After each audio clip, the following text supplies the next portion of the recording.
Councillor R Sugathan KAAPA കേസിൽ പ്രതിയാണെന്ന വിവരം പോലീസിനെ അറിയിച്ചില്ലെന്ന തിരുവനന്തപുരം മേയർ വി രാജേഷിന്റെ വാദം തെറ്റെന്ന് തെളിയിച്ച് പോലീസ് രേഖകൾ.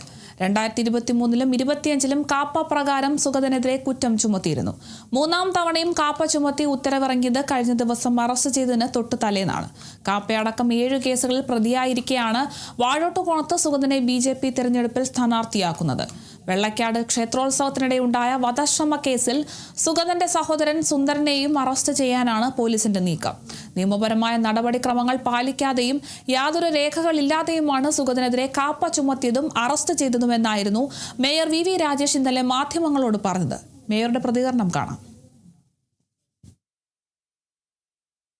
ഈ കാപ്പ കേസ് ഒരു പ്രതിക്കെതിരെ ചുമത്തണമെങ്കിൽ അതിനു മുമ്പ് ചില നിയമപരമായുള്ള ഫോർമാലിറ്റീസ് ഉണ്ട്.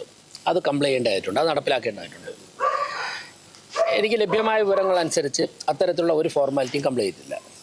ഈ പോലീസ് ഉദ്യോഗസ്ഥൻ്റെയും അതോടൊപ്പം തന്നെ വട്ടിയൂർക്കാവ് സബ് ഇൻസ്പെക്ടറുടെയും ഭാഗത്തുനിന്നുണ്ടായ പെരുമാറ്റങ്ങൾ ഈ ഗവൺമെൻറ് വരുന്നതിന് മുമ്പ് വരെ നിയമസഭാ തെരഞ്ഞെടുപ്പ് നടത്തുന്നതിൻ്റെ അന്ന് എനിക്ക് നേരിട്ട് അനുഭവപ്പെട്ടൊരു കാര്യമാണ്. ഞങ്ങൾക്ക് ചില നിരീക്ഷണങ്ങളുണ്ട്.